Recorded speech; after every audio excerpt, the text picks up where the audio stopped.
We're going to go ahead and get started. I wanted to welcome everyone to tonight's webinar. I am your host and moderator, Dr. Lauren Levine.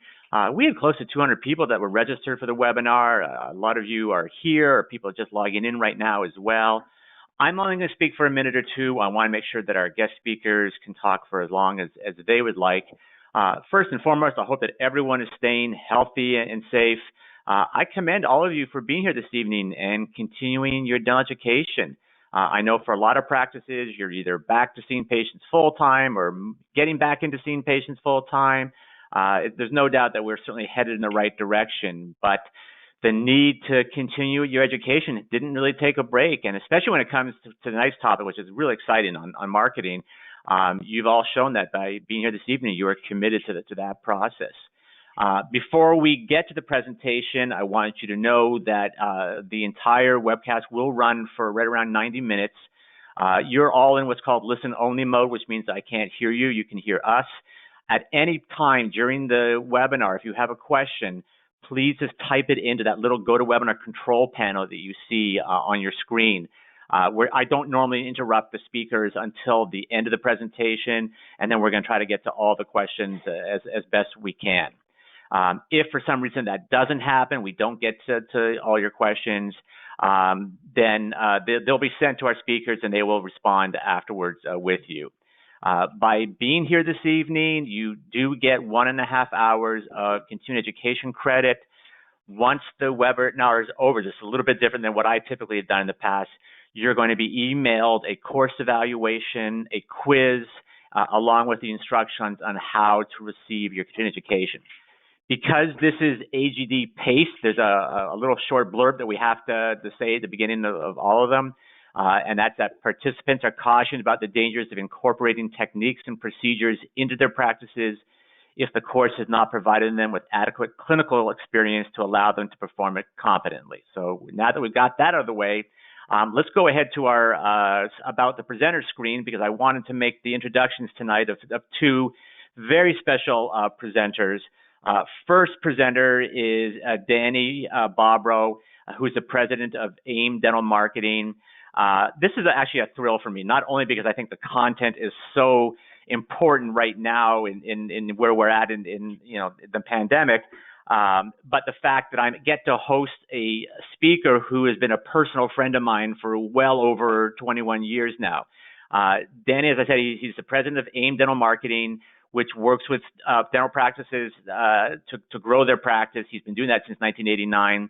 He's the executive director of Climb for a Cause. That's actually how we met back in 1998, and is the American Academy of Oral System Health founding executive committee chair. He holds 2 MBAs, which is 2 more than I have, one in finance from the University of Chicago, one in marketing from KUL, which is in Belgium. He's a mediator and arbitrator as certified by the Center for Conflict Resolution and Better Business Bureau, respectively. He's an alpine ski patroller and instructor, and he also patrols for the Wisconsin Mountain Bike Association.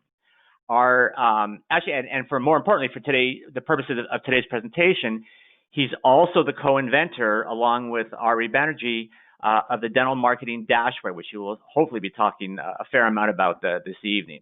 That leads us to our second presenter, who, as I mentioned, is Ari Banerjee.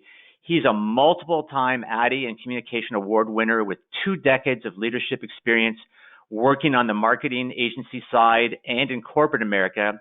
He's created campaigns for brands that you're all familiar with: Lexus, Walmart, Siemens, McDonald's, Olympus. He served as a trusted counsel to business leaders, providing strategic guidance in the areas of product development, digital design, and marketing. Ari leads a multidisciplinary team at ADM that is constantly innovating, executing, and testing to drive rapid growth for clients' practices.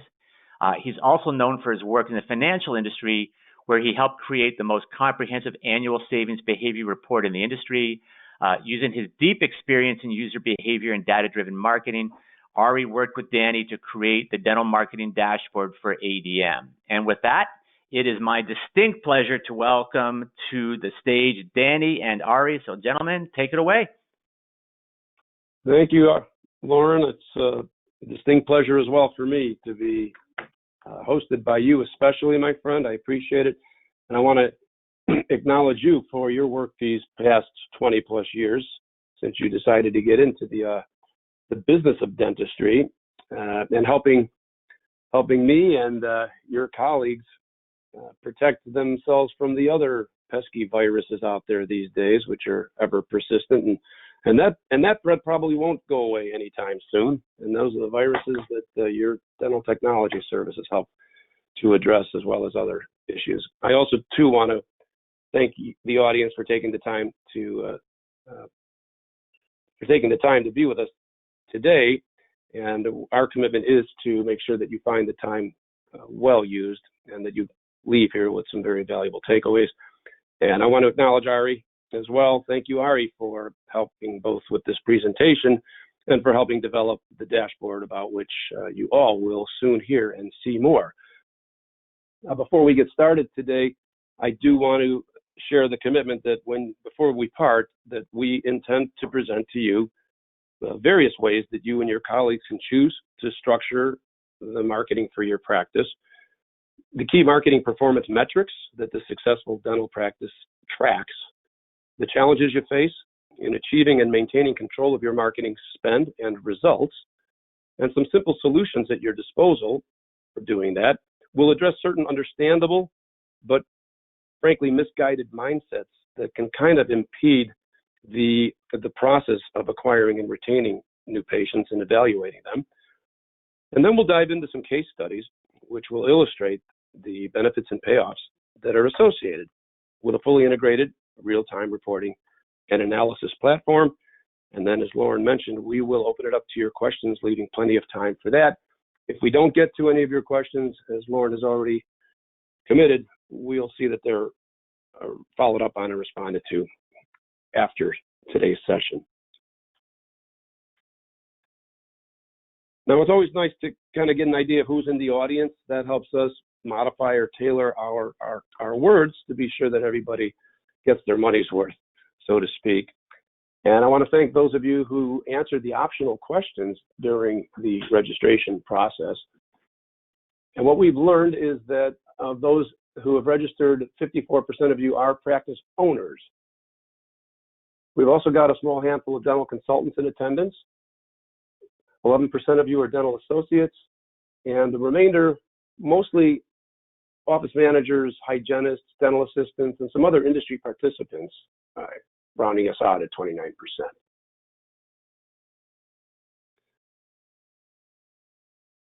Now, there are different ways to implement a dental marketing plan, and we also asked you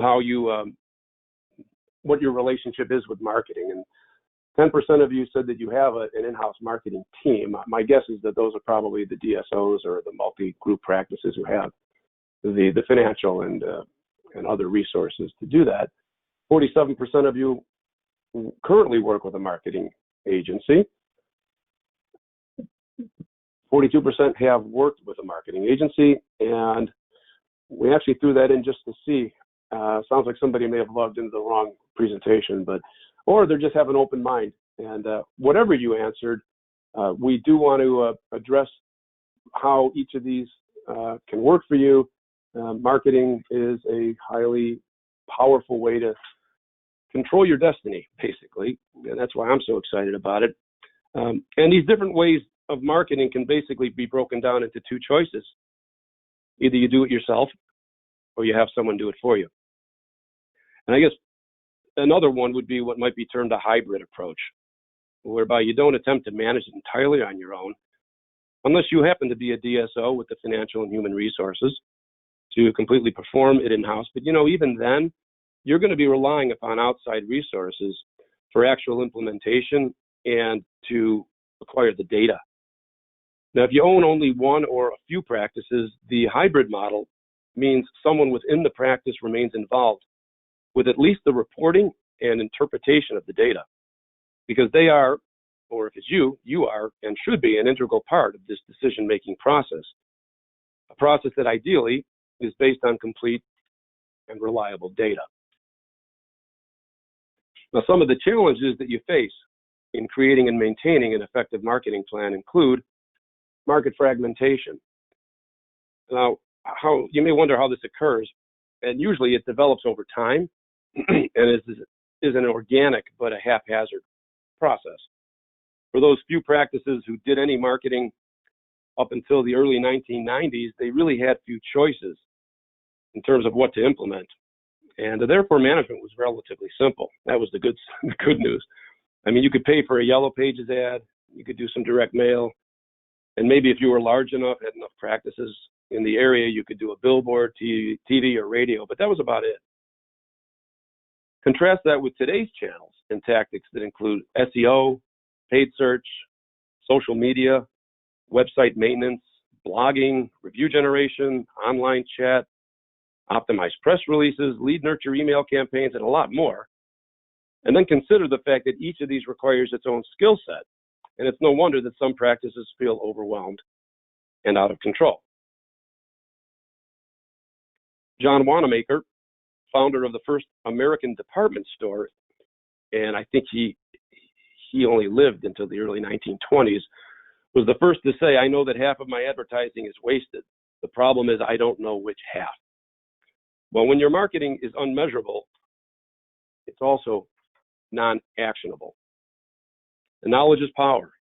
The true winners in the dental marketing game are those who are both aware of and inclined to invest the time and effort to, one, gather the necessary data, and two, interpret its meaning. Without a commitment to both, knowing and interpreting, one's marketing remains non-actionable. And that's really what this presentation is all about. Even if you have access to data, that's only half of the winning equation. The other half is having a system in place to efficiently and effectively act on what is learned. Integrated marketing means that one benefits from a single point of contact, accountability, and talent. It also means your message and branding are consistently applied across all channels. Metric-based marketing is one of the hallmarks of what is termed performance marketing. Quite simply, that means the ability to measure results and identify trends, which in turn facilitates actionable marketing. You see, it's what you do with the data that counts. Effective analysis and interpretation, for example, employing rigorous A/B testing, requires both the data and the expertise to structure statistically robust testing. Again, it all starts with data. There are three components to achieving an actionable marketing model. First is collection of the data. Next is consistent and accurate analysis of the data you collect. And finally, where the rubber meets the road, this is where you evaluate and interpret the data you collect, which gives you the ability to make informed decisions about how and whether to invest your precious marketing budget.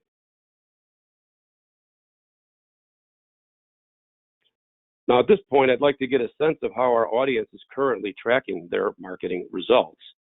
And I wonder if you might help me with that, Lauren.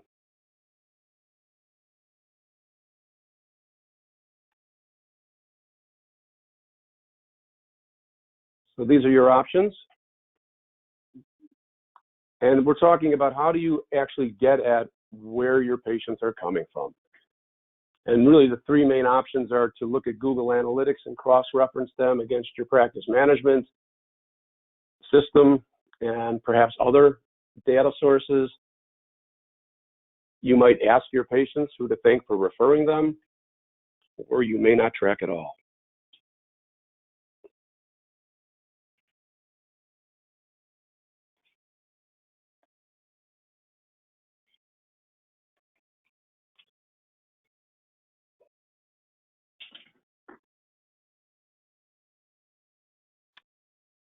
You want me to leave it up there, Danny, or do you want to just go on? Well, actually, I'm not seeing the results. I'm clicking share poll results, but I'm not seeing anything. That's weird. I've seen it up here, and I think everyone else as well. So for the first one, we get Google Analytics and other reports. That was 9%. The vast majority, 64%, said we ask our patients who to thank for referring them, and then 27% we do not track. Wonderful, and that's pretty much expected. Typically, 2/3 of the people say we ask patients And I understand that. I will share that that's what we term anecdotal reporting, and it is proven time and again to be highly unreliable and inaccurate. And here's why. I'll maybe share an example or two. But at best, you're only getting half the truth.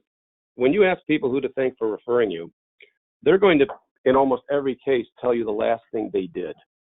And so that means that Yellow Pages, in the past at least, or Drive-By, or you're in my insurance plan, gets the credit. And that may well deserve part of the credit. But when you do in-depth analysis like we do, and why and how and what the dashboard will enable you to see, is that in fact that same person who said that they came in because they saw your sign had been to your website 17 months earlier and had enrolled in one of your lead nurture campaigns and had received 17 emails over the past 17 months. And really the other thing is that it's not really your patient's job to tell you how your marketing is working. And it really, as I said, has consistently proven to be inaccurate. And so that's the easiest. And this is even if your team are doing the best job, asking every patient and putting it in there.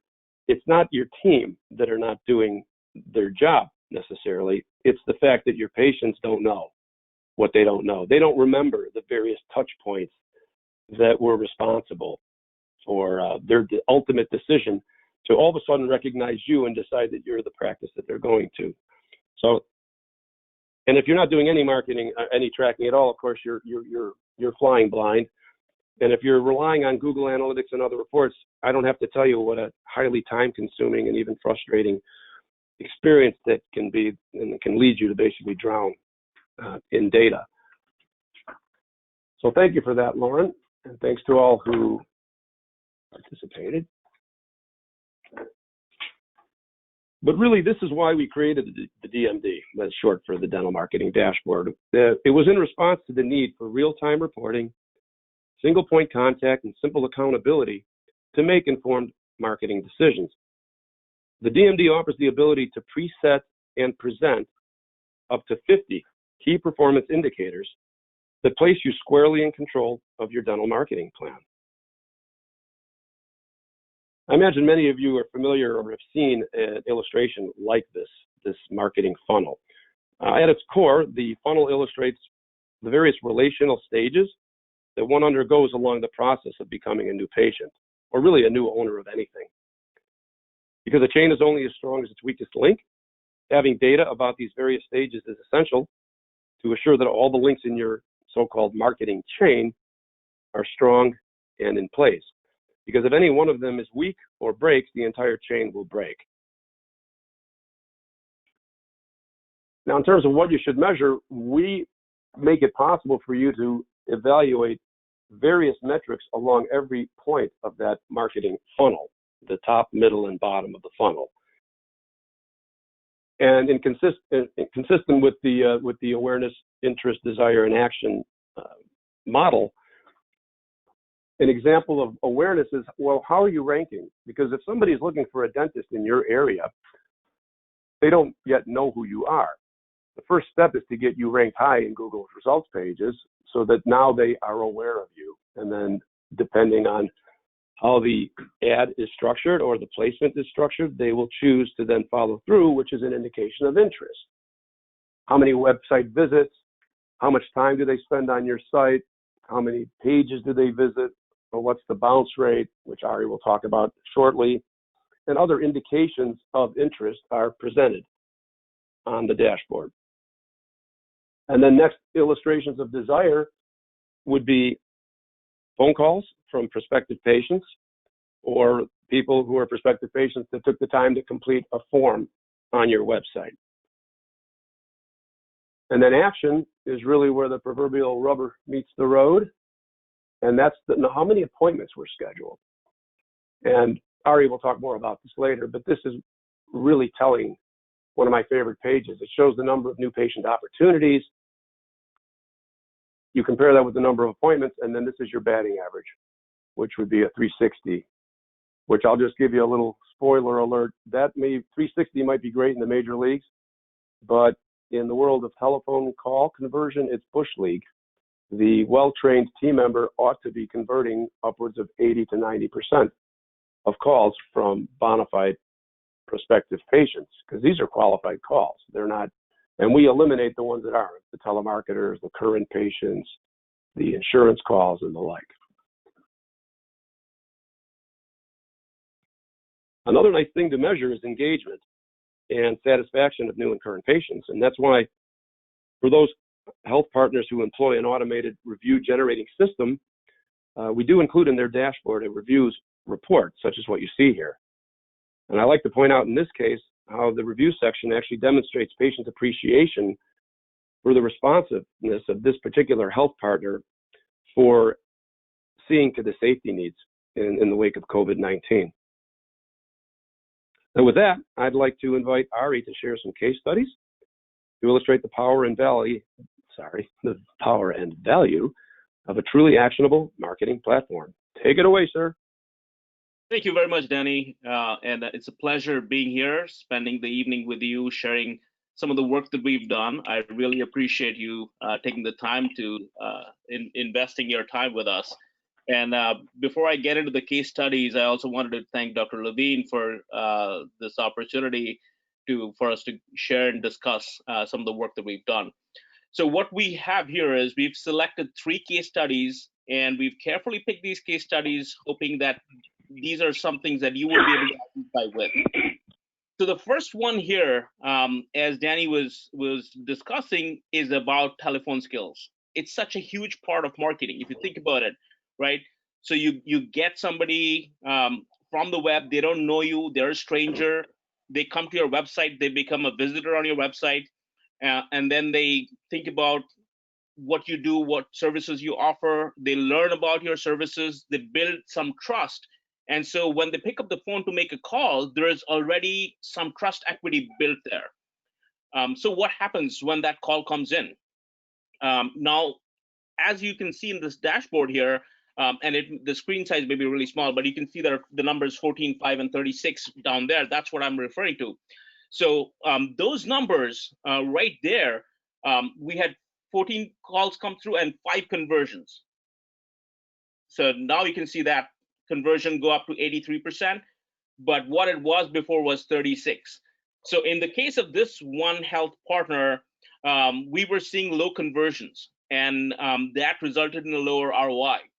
So even though it wasn't something that marketing at the top of the funnel, again, going back to that funnel concept that Danny talked about, even though the marketing up top was working, so you had good awareness, good interest, people had the desire, the bottom of the funnel was failing to convert. What we did here with this particular health partner is we implemented a telephone skills program with them, as a result of which the conversions went up from 36 to 83 in a matter of 2 months. So this is our first case study, and it's something that I hope this group can take a look at and just think about what is at stake when that phone rings. How much revenue is there at stake when that call comes in? I think, Danny, you have to add something here. Go ahead. Well, I'd like to just share that when I speak on that, I have a lecture called All MVPs Know Their Box Scores. And I use the baseball analogy, as I did earlier, about how important it is to know what your batting average is, both your team batting average and the individual team member, because then everyone has a basis for comparison and who is pulling up the average and maybe who needs a little bit hitting practice. I will say, too, that to convert from 36 to 83% in 2 months' time is not typical. This is a skill set. This was a particularly coachable, excited, motivated team who presented with some raw talent. In general, the keys to doing this, and the reason it's so important, is that this is pretty much the most common bottleneck that we see, which, when you think about it, represents probably the least cost way to turbocharge your ROI, because just by imparting the skills to your team to convert calls into appointments, you can easily double and even triple the number of new patients you get. We go through a pretty rigorous process. The curriculum is called The Art of First Impressions, or TAFI, T-A-F-I for short. we go through an entire process of basically building a foundation on how to establish rapport. Basically knowing that people don't care how much you know until they know how much you care. And we begin by building this foundation based on the recognition of the importance of establishing rapport, conveying empathy, exuding enthusiasm, and then listening for the buying signals, understanding when, how, and what questions to ask, listening aggressively for the buying signals, and then basically that's all you need. And we also like to emphasize the importance that the person on the phone, answering the phone, should be concerned with first making a friend before they make an appointment. And anyone who's interested in this, we can certainly share more information on that going forward. But it is basically the quintessential example, at least in dental, of how you can lead a horse to water, but you also need to make them drink. Getting the phone to ring is not difficult, typically. It's the conversions, which isn't difficult either if you have a team that's coachable and understands the importance, and an owner that holds the team accountable to adopt these new methods. I will add something, Danny. If you go back one slide, on the phone Sure. skill, this is something that came to our attention when we started to pull this data into the dashboard. So what we were seeing was that great search numbers are going up, websites doing well. We didn't know, and our health partner didn't know where things weren't working, I wouldn't say weren't working. They were working, but could be improved. And being able to track these calls is what really allowed us to make that big change that was consequential and helped grow the practice. And then the second case study here that we have for you is another real favorite of ours. And it is about Google Ads, because Google Ads are used by so many dental practice owners, so many DSOs, and it is an important part of your marketing strategy. So I wonder how many in this group actually know what your ad budget should be. And that's, we see that a lot. We hear that question a lot when we onboard new health partners, is they wonder what that ad budget should be. And one of the ways we determine what the budget needs to be is by following and tracking and analyzing data regarding their ads performance. So in this section here, you'll see as Danny clicks on the case study here, we track this metric called search lost impression share.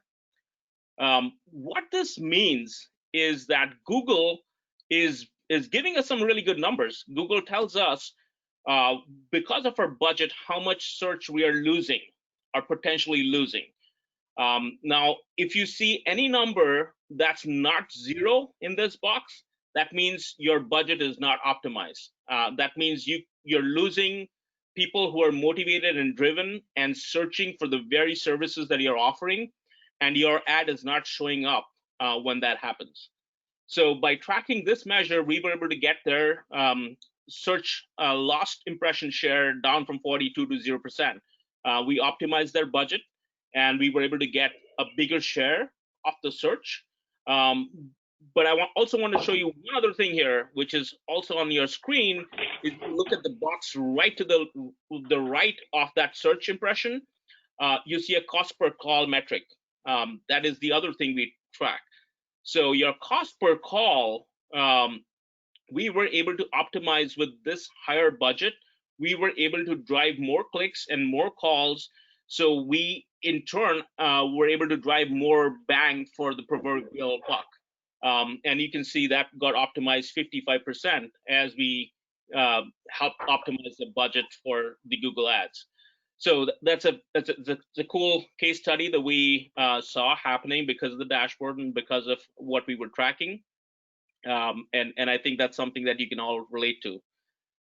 So the third one here is another common thing that we see a lot is health partners ask us, when's a good time to redesign their website? And as you know, a website really anchors your marketing. It's all about getting traffic to your website and having that convert. In this case, what we did is we did a redesign, and you'll see a before and after appear on your screen. So you can see how the site was designed before we did the redesign, and then the after. A couple of things to think about is for a site redesign is the first thing is that websites are not the same as ads, and that's a very critical point. I've been fortunately on both sides. I've been on the marketing and advertising side, and I've also been on the website usability app development side of things. If you think about a Super Bowl ad, what is that ad trying to do? It's not trying to make you use anything. It's just trying to make a good impression so you remember the ad. So memorability is a big part of advertising. The ads are aimed at making you remember things. So when you see a TV commercial or a press ad, it's all about memorability. But when you design a website, it's not about memorability. You have somebody who's on the website looking to accomplish a task, a specific task. They have a toothache. They have a problem that they're trying to solve. So it is all about usability.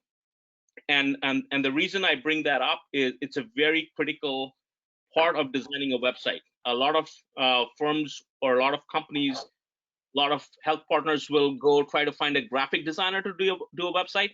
That is the worst possible mistake anyone can make, because it is not about graphic design. It is about usability design and user experience design. That's a totally different skill set. So having said that, when we looked at this website from that lens, we found ways that we could optimize the design and enhance usability. The results after we launched the new website, as you can see here, compared to 2 days prior to the website being launched and after, you can see the green numbers across the board. Two big things, takeaways here. All numbers are impressive, but the ones that we were watching most closely were the ones at the bottom of your screen here on the left. That's average session duration, and you can see it's nearly 300% of what it was in the past. So that means now users are spending 3 times as much time on the website as they were before. Why is that so important? One is it shows engagement. We talked about interest before. It shows that people are interested and they're spending time. It also signals to Google that the website they referred to the search query is actually meeting the needs of the user. And that's why that number is so critical, is it's engaging users, and it's also engaging the search engines and helps you with SEO. The second number that we look at is the bounce rate. And you probably have heard the term bounce rate thrown around a lot. What a bounce rate represents is when someone lands on the site, it's a single page interaction, they bounce off the site. Now, that is most of the times that is considered not a fulfilling experience for the user if they are doing that. And Google actually is tracking all of that now. So Google knows if it's sending users to your website and they're bouncing off your website, it wasn't a good experience, and they're taking measures to make sure that doesn't happen. So when you see numbers like that, where we saw a 30% decrease in bounce rate, that is very good for the user, but more importantly is actually helping search. So that means more people are going to find this website because of that bounce rate decrease. Those are two very encouraging numbers. This is still early with the relaunch. We're tracking those numbers. They look good. And that's a third case study we wanted to discuss with you here, because we know that you're now looking at your website, especially in this era where so much of in-person work is preceded by the web search and the web interactivity and all of that.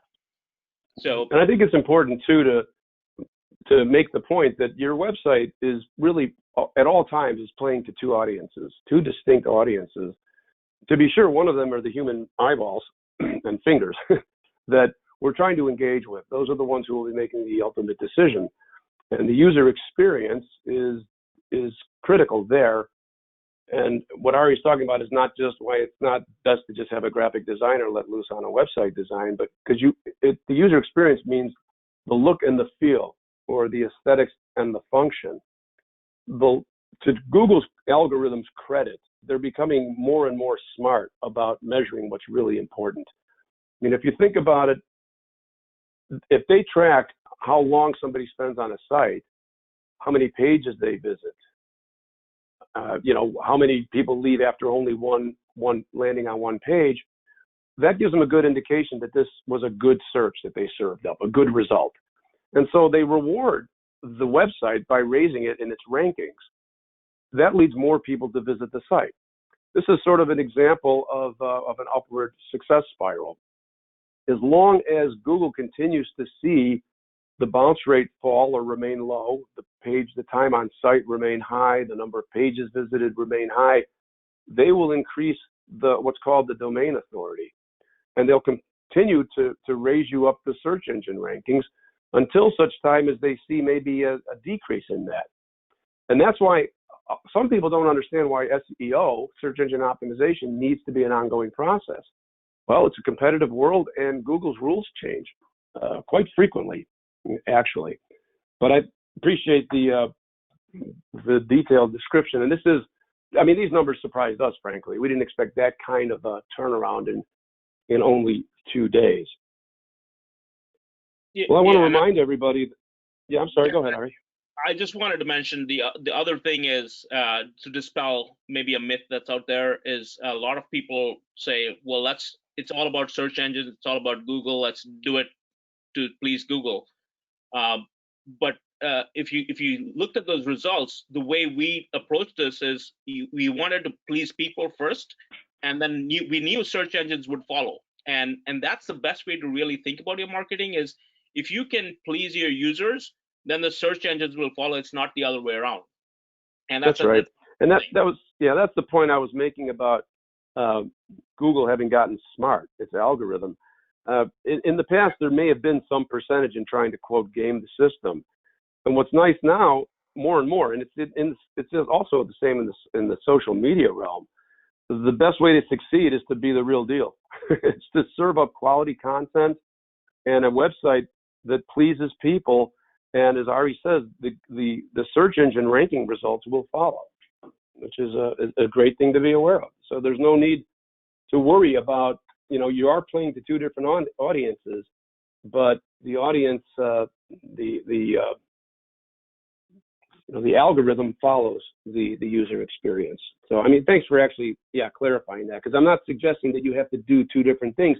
In the past, there was a challenge about having to write content so that it pleased Google's search engine algorithm, and then it wasn't very friendly to the user. And that was always a frustration of mine, because I'm kind of a stickler when it comes to editing. With that, I'm sure someone's going to find a typo in this presentation, but keep your eyes open. If you do, let me know. There's a prize for you. All right. Well, I do want to remind you that the whole point of this exercise today is to maximize the return, to show you how to maximize the return on your marketing investment. And to accomplish it, you need a simple but powerful and time-efficient means to collect and analyze, and then implement and monitor the results of your marketing efforts. But to do this, we need to agree upon what goes into accurate calculation of return on investment. Another term which is bandied about quite a bit these days, but I think few have a true handle on how to reliably and accurately calculate it. And we'd like to take the approach of analyzing, implementing, and monitoring, or taking aim, coincidentally, or not. But this is our actionable intelligence marketing service. So I first want to make sure that we have a few clarifications. We actually asked in the registration what you thought about this. Does the quality, and by quality we mean patients with a high dental IQ who accept treatment and are willing to invest in their oral care, does the quality of a dental patient depend upon its source? For example, would you say that an internally generated patient is more valuable than an externally generated patient to the practice? And the results are fairly predictable. Most people believe that it is. And I'll start with the conclusion. The answer is that it's not. It's completely independent. And I think that where the confusion lies is in sort of maybe an operational definition. I think when people talk about quality, I think that what they're actually referring to is the ease with which a patient is enrolled in the practice. Just by way of example, if I have a toothache and I don't have a dentist, I'll ask a trusted friend, business associate, and say, hey, my tooth is killing me. Is your dentist any good? And they say, yeah, she's wonderful. Give her a call. All right, well, think about that marketing funnel. Awareness, interest, desire, action. I've already fallen through that funnel. I'm just calling to make an appointment. And so, of course, that's going to be an easy appointment to make. You can contrast that with somebody who calls and says, hi, I'd like to know how much a crown costs. Or I'd like to know if you're in my dental plan. Or my last experience with a dentist was miserable. Why should I believe you're going to be any different? That's where TAFE, the art of first impressions, comes in. But once you have that skill set and a patient becomes a patient of your practice, the ultimate value of that patient is completely independent of how they came to join you in the first place. And this is very important in this context, because what we're going to be doing when we calculate return on investment is relying on this reliable premise, the recognition that calculating ROI does not require separating it out by patient source. There's also another essential input into the ROI calculation, and that is what the average patient value is to the practice. And again, now that we accept, I hope, that the value of a patient is independent of its source, then we can reliably use average patient value as an input into our ROI calculation. Now, you may have a consultant that has helped you go through this process, or you have a formula yourself. Whether you do or not, we offer a complementary formula called APCO, which is short for Average Annual Patient Contribution to Overhead. And what it does is it helps calculate in a fairly simple, I'd say you need 2 to 3 hours to calculate it, and you should probably do it once a year. But it gives you an idea about what an average patient contributes to overhead. It accounts for the variable cost and basically what's its profitability. Once you know that, you simply need to multiply by the number of years, the average lifetime of the patient to your practice. And I'm jumping a little bit ahead, but that's how you calculate return. But as you can see, some people feel, and they may be correct, that they do know how much an average patient is worth, but clearly the majority don't. And this is what I see time and again. 80% roughly, or 70%, either don't know or are not sure. And to me, this is a vital input. Without this, in terms of calculating the value of any marketing you're doing, you truly are flying blind. Well, let's get to the meat of the matter. How actually does one calculate ROI? And you may be surprised to learn it is about as simple a formula as you can come up with. It has 2 variables, and it's a fraction. Return on investment is equal to return minus investment divided by investment. And I'll even go further. The investment part's easy. Look at your Visa bill. See what Google charges you. See what whoever you're paying to do your marketing for you. How much are you investing in that? That's your denominator and even half of your numerator. The return is why I had to spend some time with those other assumptions, because return is equal to the average patient lifetime value, which you calculate by multiplying your average patient value times the average patient lifetime. Not their time on this earth, but the time that they are a patient of yours. And then you multiply that by the number of new patients you got. And that's it, my friends. Simple, but not always easy. Now, another nice thing to know, and the reason we ask, is how much do you think a patient costs? How much are you spending to generate a new patient? And do you know how much you're paying by tactic? And again, there's some universally spread around numbers. I mean, as far back as 20 years ago, $300 for a patient acquisition cost was considered more than acceptable. I have a client on the West Coast in California, Lauren, who says that he'll pay $1,000 for a new patient all day long. because he knows what the value of a patient is to his practice.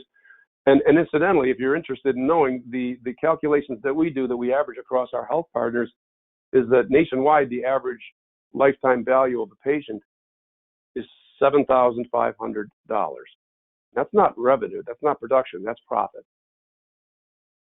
And yours is probably higher or lower.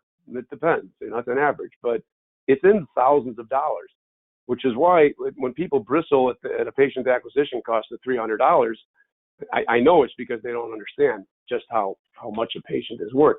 The mistake that a lot of people make is they look at the value, they calculate value based on the first visit. And frankly, if you follow our recommendations, a patient's first visit should cost them next to nothing, because our goal is to encourage them to overcome whatever fear, inertia, or switching behavior that they're considering, to find out if you're the practice for them.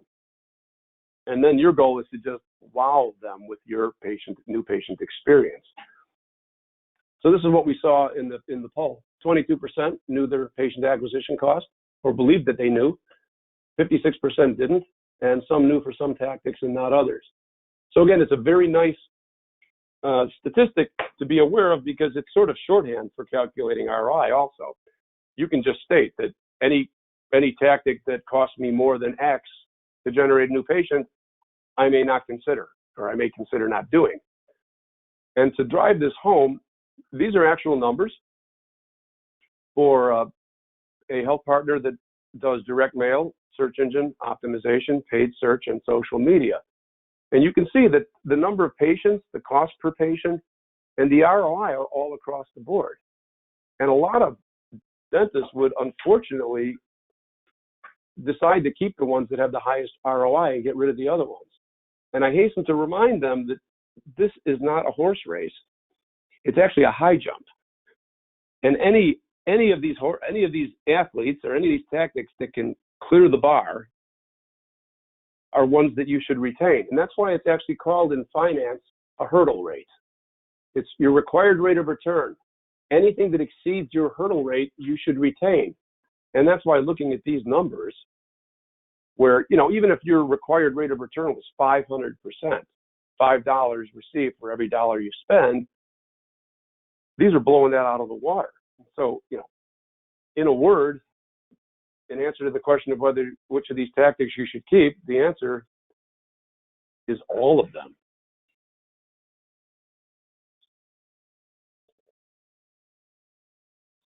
All right.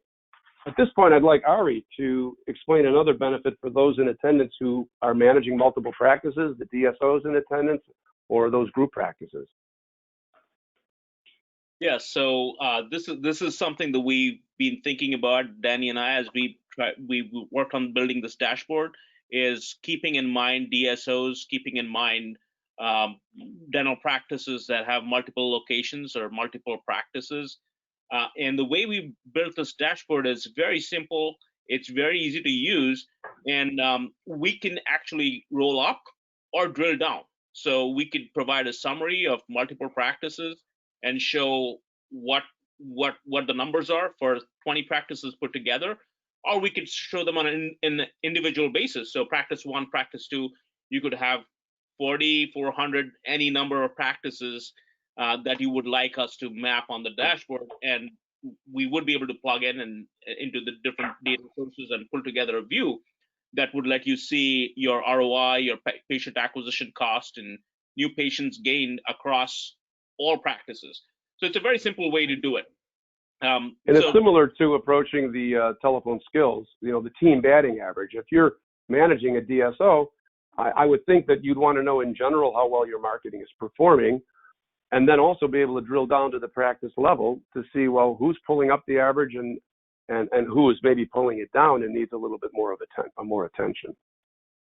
Exactly. So what are some of the benefits? Why are we talking about a dashboard? Well, first, transparency. So managing a multidisciplinary team, it's important from a management perspective, even just on the marketing service provider side, for us to be able to have that transparency and connect the individual work done by one person whether it's someone who's working on search engine optimization, keyword research, or user experience, to be connected to the larger goals of the health partners that we serve. So it brings that transparency all throughout.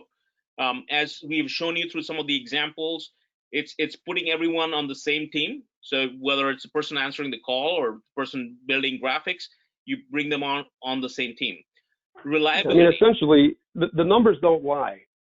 This is a really nice way to it's actually a management and leadership tool, because, you know, too often I hear dentists, you know, saying, well, the numbers aren't there, and so they'll maybe, you know, I hate to say it, but they'll ride their team members hard to make the numbers, or they'll even offer them an incentive. And what they don't realize is that when you offer people an incentive without a plan to achieve the goal, incentives can actually be demotivating. And when you, by contrast, when you have a dashboard that shows, well, these are the numbers we're seeing, and I want to invest in you. I am investing to get the phone to ring, and I'm investing to get us traffic. Now let's talk about, once you've identified that in fact it is the case that Bill on Tuesday is consistently converting a far lower number of callers into appointments than the rest of the team is. I think that showing the numbers, it gives Bill at least the confidence in knowing that this isn't arbitrary or subjective. And that's why I think it really aids in management and even leadership. Absolutely. It just connects everyone, brings the team together. The second thing is reliability. And many of us here in this group are entrepreneurs, and entrepreneurs are famous for trusting their gut. So you go out on that gut feel and say, well, I think this is going to work. Let's do this. And that's great. But it is all about trust your gut, but verify and check. And having some hard numbers gives you something you can rely on. So that gut instinct is great. And then you can start to rely on this and create a reliable, scalable method as the practice grows. Think of it this way. So if you're running your organization, and most of our health partners, if they were Fortune 500 companies, they would actually hire a chief marketing officer. They would hire a creative director and a web development specialist, an email marketing specialist, social media coordinator, all of these people. For most health partners, they don't have the budget of Fortune 500 companies. That is why they work with a company like ours to help them create that structure. So within that structure, it's very important for us to, if we are being trusted with that chief marketing officer, marketing team role, to be able to convey this information to our leadership team, to go to our CEOs and say, this is what we are seeing. So the examples that we showed, we need to increase the budget on AdWords. We see a problem here. We need to correct that problem. That reliability and being able to bring that data to decision making is a huge key to growing practices, and that's why it's one of the biggest benefits of the dashboard. The third one, real-time reporting.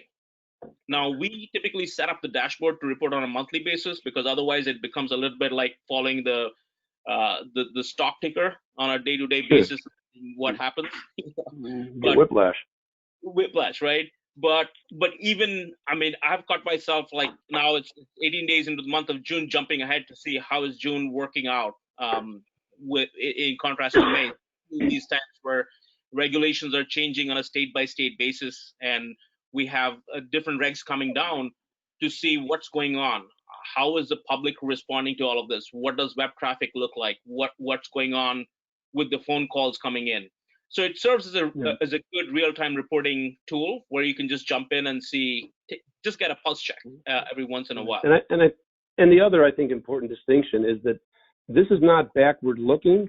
I mean, it does report on historical numbers, but because it's virtually real time, it's not just looking at what went wrong, but instead gives you an opportunity to see what's headed in the wrong direction. And as we all know, the earlier you make a course correction, the less painful and costly it is. Exactly. Yeah, and you touched on that the fourth point there is early warning system. So That's we right. want to know ahead of time what's going on. So a lot of times working with health partners, we'll see calls dropping or something's changed. And we know we can look at the top of the funnel. When we see numbers going up for web traffic, we know that calls are going to follow. So it's understanding what is happening and how to interpret that data to understand what could we expect in the weeks and months to come. So it serves as an early warning system, or I would say more warning is kind of a negative word, but at least an early indicator system, so we know what's going on. And finally, most importantly, it delivers measurable value. You're making a big investment in marketing. Most people understand deep down that marketing drives revenue, not the other way around. Yet marketing budgets, because we need to figure out how to allocate some budget to marketing, the way a lot of businesses allocate budget is a share of revenue. But understanding what you can expect for that investment is key to helping drive growth. And so at a minimum, and if it's used properly to great effect, that measurable value is what having a good dashboard delivers for you as you're growing your practice. So those are the benefits, some payoffs. First, it's easy to use and it's effective. We've designed the dashboard in a way that you don't have to plug into, we don't have to build connectors to different systems. It integrates with Google, Google AdWords, Google Ads, Google Analytics. It integrates with multiple Google My Business, all of these different separate dashboards that most practices have to deal with, and just works together. So we have the social media report come up.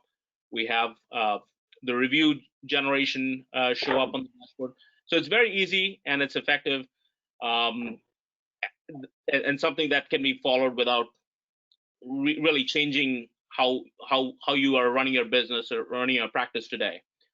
The next thing is, during the lifetime of a practice, at some point, a decision has to be made about transitioning the practice either to the next generation, maybe selling it to a strategic buyer, one of those types of things. And when you're thinking about that decision, this is almost something that's a journal, that's a living, breathing historical document of where your practice has been, because it's documented, and we have trends that you can show somebody who's going to take over the practice, where the practice has been, what has worked, what hasn't worked. We have historical notes. So think of it as a real a diary of a practice. And then if you go to the next one here, Danny. And just before we do, I just want to make the point that wherever you are in your practice journey, in your life cycle, it makes a lot of sense to think about what your end game is. What's your exit strategy? The sooner you recognize that, the sooner you'll recognize the value of having a new patient generating machine that can be documented and is independent of you. Because so many times the value of a practice is discounted because the owner is the practice. The owner is the goodwill. And when he leaves or she leaves, and I know that they do transitions for that reason, which is good, but more and more savvy purchasers are asking, well, how do you get new patients? What's your process? And even in commanding a price, if you know how much you want in order to sail off into the sunset at retirement time, you can then back into, well, where do I need to be and where am I now? Let's say I'm 120 months from my date of sale. That's 10 years. And basically on my average patient value, assuming that doesn't increase or decrease, I know I need to get X hundred patients, new patients, and retain Y of these patients to have a practice that will be objectively valued at the number that I seek. So it all really boils down to some fairly simple numbers. You may end up saying, all right, well, I know I need to average 35 new patients a month. I'm currently at 15. And so I need to get up to that. I need to make up for that. But it gives you a roadmap. And then every month you can meet with your team and say, we're on or we're off plan. And then ideally, you have not just the numbers, but you have the tools to help them achieve the plan. All right. Yes. There we go. And that leads into maximum ROI. So we won't spend too much time on this. We've gone over the return, how to calculate the return on investment, and knowing what you're getting for your investment will help you maximize what you're getting, which also leads to control and peace of mind. We've talked to several health partners who felt like they didn't know what their marketing investment was getting them. And being able to look at a dashboard and understand where patients are coming from, how patients are engaging, or prospective patients are engaging with their different digital assets, it gives them a sense of control and peace of mind, knowing that that investment is either appropriate, or if it's not appropriate, it needs to be corrected to the point where the return is justified by that investment. So those and are it also enables you to justify to a prospective buyer the number that you seek, because the numbers don't lie, and they're easily defensible. All right. Well, thank you, Ari, for that. And Sure. Before we conclude, I'd just like to briefly elaborate on what Lauren shared during his kind introductory remarks, and that's that our commitment goes well beyond getting butts in seats, so to speak. As our mission states, we're committed to helping improve the health and increase the longevity of people of North America and the developing world. And we do that by offering what I like to call pillars of support. First of which is a recognition of the vital importance of the health of the mouth to the health of the body. And in demonstration of that, I helped found in 2010, actually we'll be celebrating our 10th anniversary in October of this year. Our founding meeting was in Madison, Wisconsin, the American Academy for Oral Systemic Health. Coming from a family of doctors, being committed to health and fitness and longevity myself, I, in one sense, considered it a form of enlightened self-interest to embrace this. But I've gotten involved to the point where it's an amazing body and growing body of clinical research and knowledge that shows just how vital to the individual's health and longevity, and frankly, the health of the healthcare system, is a commitment to this enhanced level of care. And in support of that, I have in addition to my being the founding executive committee chair of AOSH, I also have a LinkedIn group, and the name of the LinkedIn group is AAOSH, where we post topics that cover what I like to call the 4 C's of oral systemic health. Those 4 C's being clinical protocols, tools to help collaborate, grow your referral network, and collaborate with your patient's other health providers, communication, which is all about how to package and communicate your enhanced model in a way that's compelling to people. And then, because without it, you're not able to help more people, is cash flow. And so this is an example of really doing well by doing good, as is our next pillar of support that's exemplified by Climb for a Cause. It's really cause marketing, which is one of the most underutilized tools for growing a practice, by basically wrapping your practice in a blanket of caring and to show people where your heart is. I think that's particularly important for dentists, because people, sometimes I get some news for some of you people. Sometimes people don't like dentists. They're a little scared of people with pointy sticks or pointy objects. But so to counter that, you embrace a cause that resonates with your audiences. And one thing you can do is you can support Climb for a Cause, which is a 501c3 nonprofit foundation that has been around since 1998. And then the third pillar is, we've already touched on it, it's the art of first impressions. It's a commitment to helping empower you and your team to do the most with the leads that you're marketing, that you're basically investing in to generate, so that you can capitalize and maximize the return on that investment. I also want to share that we are indeed a go for the 2020 Climb for a Cause event. This will be our 23rd annual. We haven't missed a year, and we try to outdo prior years. I think we're going to do it this year. We're going to be doing a hike in the really spectacular Enchantments range, which is just outside of Leavenworth, Washington. This is not a climb so much as a hike, but hike for a cause just doesn't seem to have the ring to it. If anyone's interested in knowing about this, which is basically, it constitutes an arduous hike. You do need to take it seriously, but there's no ropes or crampons or ice axes, which is a disappointment to some people. I know, like you, right, Lauren? But nonetheless, we have to appeal to the majority. And anyone who's interested, I sincerely hope that you will consider it. Now, before we move on to the Q&A, I just want to again sincerely thank you, Lauren, my friend, for making all the arrangements this evening, and to all of you for taking time from your schedule to hear us today. I also want you to know, as Lauren already mentioned, that shortly following the webcast, you'll indeed receive an email confirming how to receive your 1.5 hours of PACE approved CE. And at this time, I will be happy to take your questions. Before we get to the questions, Dan, we do have about half a dozen questions. I would certainly encourage people as well to ask them. I do notice that you have a special offer on there. Can you just tell people a little bit more about that before we get to the Q&A? Of course. We want to make this as accessible to you as possible. The dashboard, we know, will be a game changer for almost everybody in attendance, because it'll open your eyes to how well your marketing is doing. It will also help identify opportunities. Maybe there's some gaps in your marketing, but the point that I want to make, because I keep referring to the dashboard in the context of our health partners, this is an unbundled service. You need not be a client, a health partner of AIM Dental Marketing, to benefit from this. And as long as you respond and schedule the assessment before July 1st, I am offering this to an unlimited number of people, this being the Marketing Plan Accountability Assessment, where we will do a deep dive, to use an overused phrase, to just confirm exactly how best to customize the dashboard to meet your specific needs. And the typical fee of $495 is being waived. That's our offer.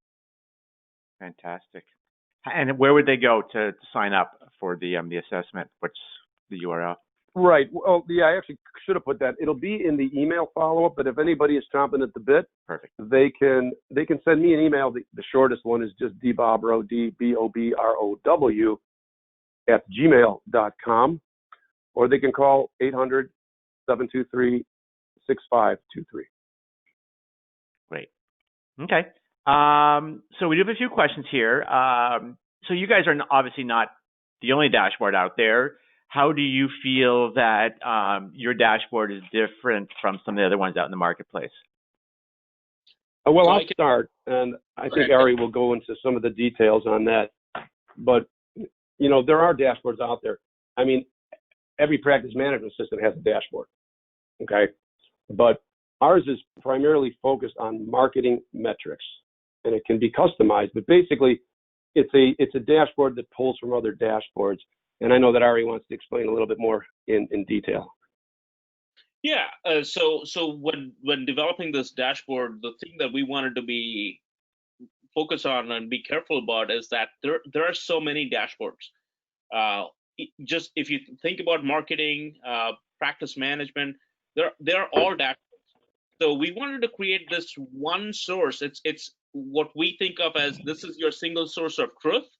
And create it in a way that it doesn't inundate people with data, but is providing enough information to give you that full funnel reporting, so you can see top of the funnel, middle of the funnel, and then bottom of the funnel, and get some attribution on where are my patients coming from? How do I attribute the new patients to the things that I'm trying out on the marketing side? So it's designed in a way to be simple. And again, it's not going to replace every single dashboard that's out there. It could be in conjunction to something to give a very high level, detailed view of what's happening in your practice. But we would definitely encourage for those who love data to, if you want to dive in and look at the other dashboards and get more color, by all means. I'm one of those people who, like, if I look at some numbers, I really want to dive in. So if I look at just what I see on this dashboard and look at the web metrics, I would go in and look at Google Analytics, look at other things.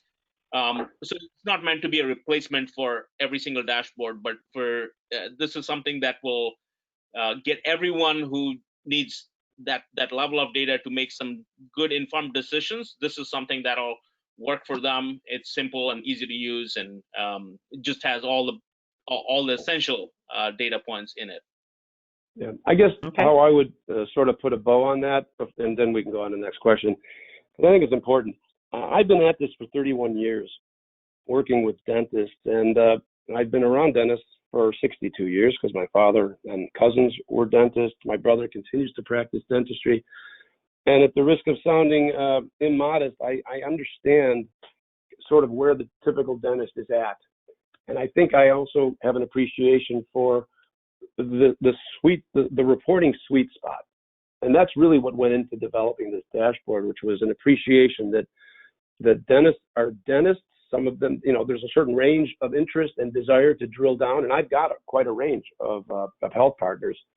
But by and large, they sort of want to be treated as a CEO, and they would much prefer to receive an executive summary than to get the detailed reports and the nitty-gritty. If they want them, they can ask for them, and we can deliver it. But that's really, I think, what differentiates this dashboard from everything else that's out there. Okay. So if someone's focus is really on attracting and retaining patients, how do you feel that the dashboard can best help them with that? Good question. In and by itself, I think that anyone that has heard us speak today understands the dashboard by itself is not a new patient generating tool. It's not like a direct mail design. By itself, it's not going to attract patients. What it does is it's sort of, I guess I never thought of this, but it's like the supreme commander of an army doesn't actually shoot at people. That commander manages his or her soldiers and knows how to deploy their forces to greatest effect. They have an objective, they have a strategy, and they're able to monitor the progress, the battle plan, if you will. So that's what the dashboard really is.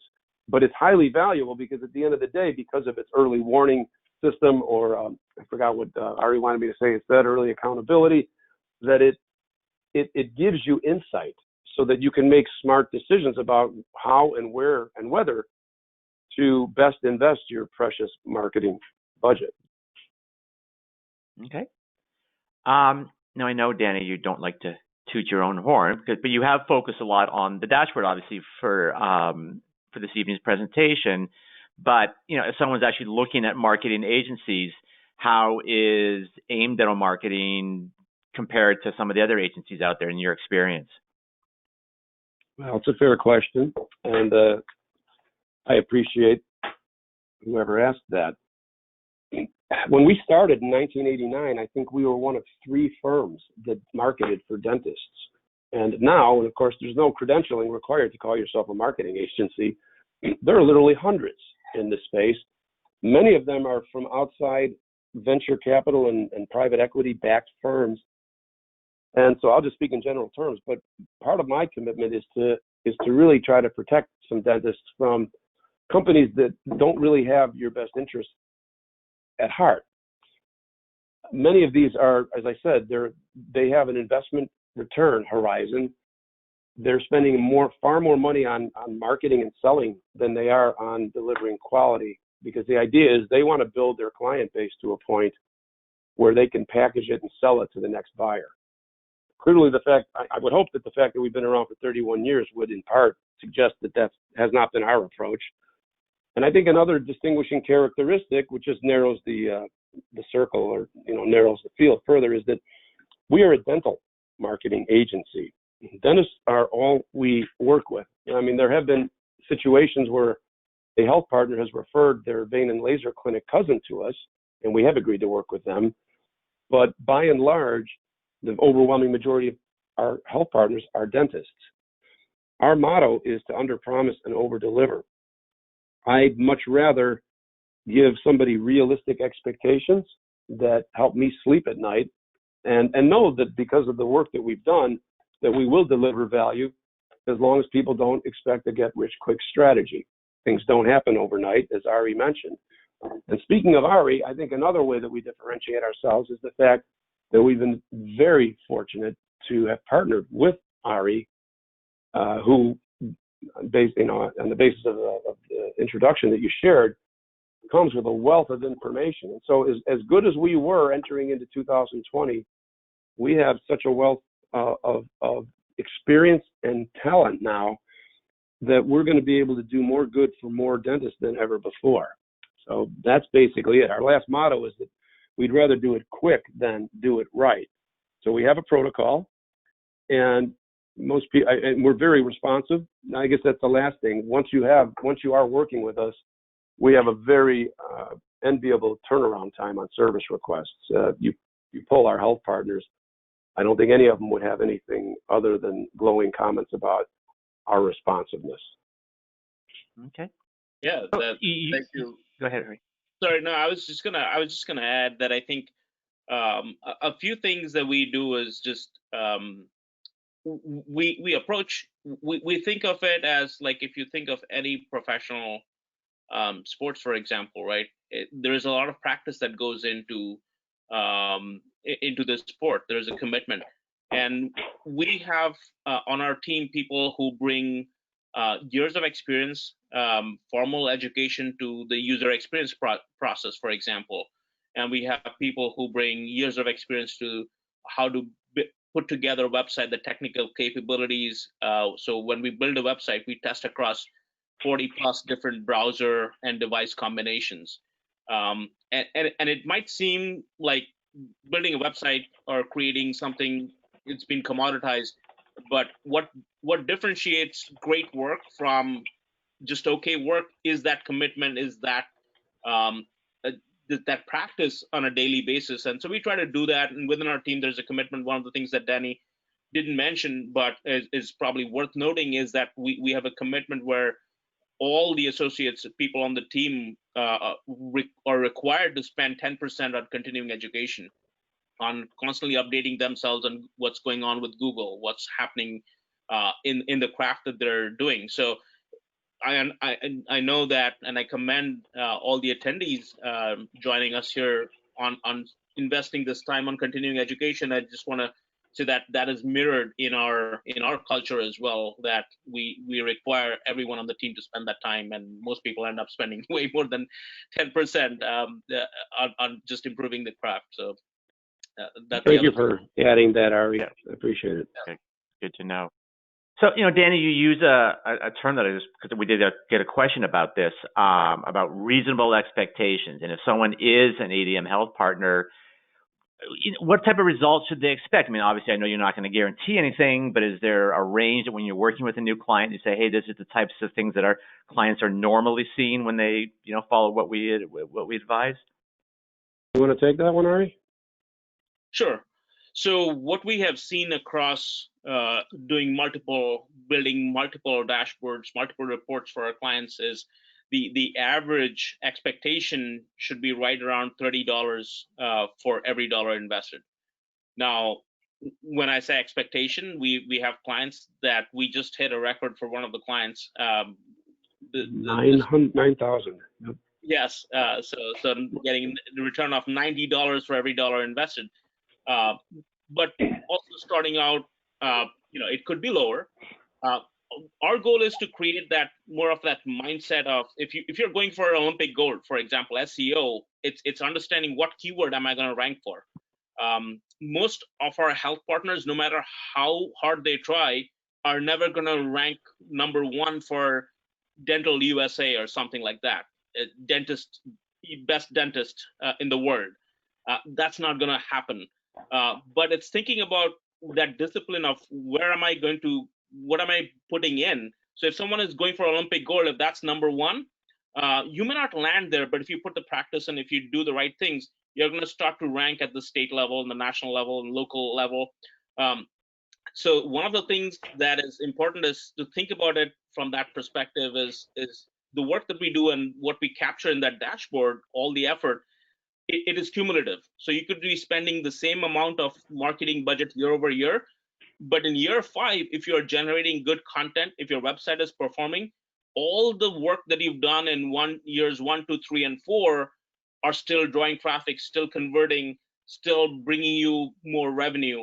And so even though what you're investing is exactly the same, you can expect a much higher ROI. So it's a more of a cumulative effort.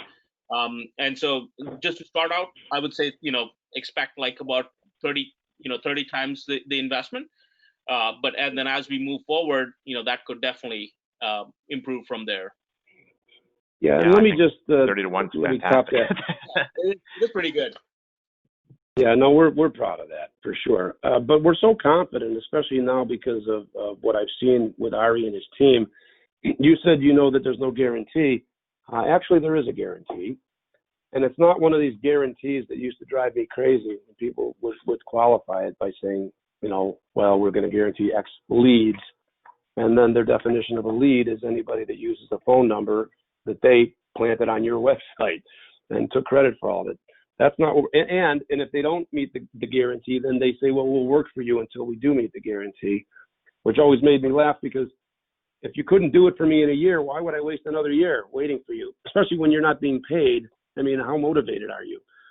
And so the guarantee that we talk about, not everyone qualifies for it, because our guarantee will be that you can pay us a lower monthly fee, fixed fee, if you agree to pay us based on the number of patients that we generate for your practice. Now, because we don't have complete control over the conversion process, there are certain criteria or hoops.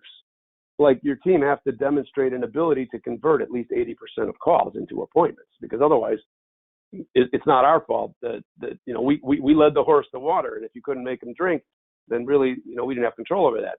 So subject to some I wouldn't even say stringent, reasonable criteria, we'll even offer a guarantee to a practice. And I challenge you to find any company in our space that will do that. Okay. So you had mentioned cost, which we actually have a couple questions about that. And on the slide, people can see that you've very kindly agreed to waive the $500 setup fee, which is very generous. But what type of ongoing costs would someone be facing if they do get the dashboard? And I think there was also a question whether they needed to be a health partner. I believe you already said that no, they do not. But if you could clarify both those questions, that'd be great. Well, sure. Yeah. I'm going to answer the question with numbers, by the way. I won't forget to do that. But I do want to say that it does indeed depend. We have our own clients. Our health partners don't pay anything extra for it, of course. If you just wanted it as an unbundled standalone service, it's the assessment that will then determine the budget, because we need to know what's your call volume. Are you going to expect us to do the call scoring, or are you going to let us train you to do the call scoring? Do you have call tracking in place now? Do you have a review generating platform? Are you using a digital receptionist? There are all these other data inputs that require and imply the need for us to link these different dashboards into this one super dashboard. And so there's a lot of different, or are you a consultant that wants to private label this for your clients? And so having said that, I can confidently say that we've yet to unbundle and offer a dashboard to anybody for less than $150 a month or more than $350 a month.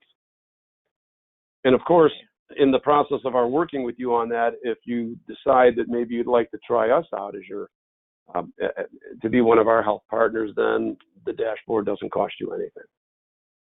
Good. Great.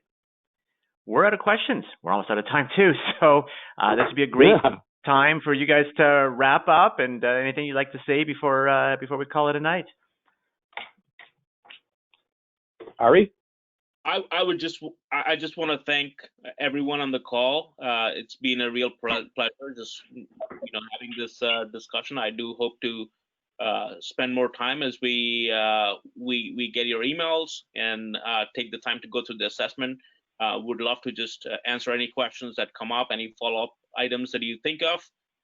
But again, thank you very much for the opportunity. And Dr. Levine, I appreciate you having us on the call. And then also want to extend, of course, my thanks to Danny, who I've had the pleasure of working, and we've bounced ideas off of each other, building this dashboard. So it's a real pleasure. Well, thank you. Now my acknowledgement of you is going to sound like a quid pro quo, but I do want to sincerely acknowledge Ari, because this has been a labor of love for me. This dashboard has been something I've wanted to do for many, many years, and I've had it in my mind, as so many people have, an idea. But Ari was able to get into the trenches and help me actually implement it, and it really is wonderful because we were always committed to transparency. And in order to be transparent, we had to spend hours per client per month generating reports. And as you can imagine, that was time that would have been much better spent generating more results than the reports. And so thanks to you, everybody benefits, including me. So, and of course, Lauren, great always spending time with you. Thank you for your generosity and graciousness. And thanks to everyone for your time. I hope you found it worthwhile. Thank you, Danny. Well, I thought this was fantastic. As you know, and I think most of the people on as well know, I do IT and cybersecurity and HIPAA for a living. So I've seen dozens of these dashboards and KPI software and stuff. And this is far and away the easiest system I've ever seen. I mean, some of the other ones, even with my years of computer education, I couldn't figure them out. And, you need months of training just to be able to use them. And that's one thing that I really loved about the dashboard, and it's why I thought it was so important that we tell people about it, is just the ease of use and how comprehensive it is. I just put it into the chat. You will get this information from Danny and Ari sometime tomorrow. They're going to send out the CE, the quiz, and how to go about getting the CE. They will also send out this contact information so that if you want to speak with them to talk about, checking out the dashboard. But it's in the chat right now if you just wanted to copy and paste that, or call them up right afterwards. And I want to thank all of you for joining us. We know your time is valuable. We do these webinars on a regular basis. We always try to bring in great speakers like Danny and Ari that hopefully are going to provide great content, which they did. And you will all certainly be sent emails for the upcoming webinars. So please stay safe and healthy out there. Thank you all for joining us. Thanks again to Ari and Danny. And we look forward to seeing you all on future webinars. Good night, everyone. Thank you, my friend. Good night. Good night.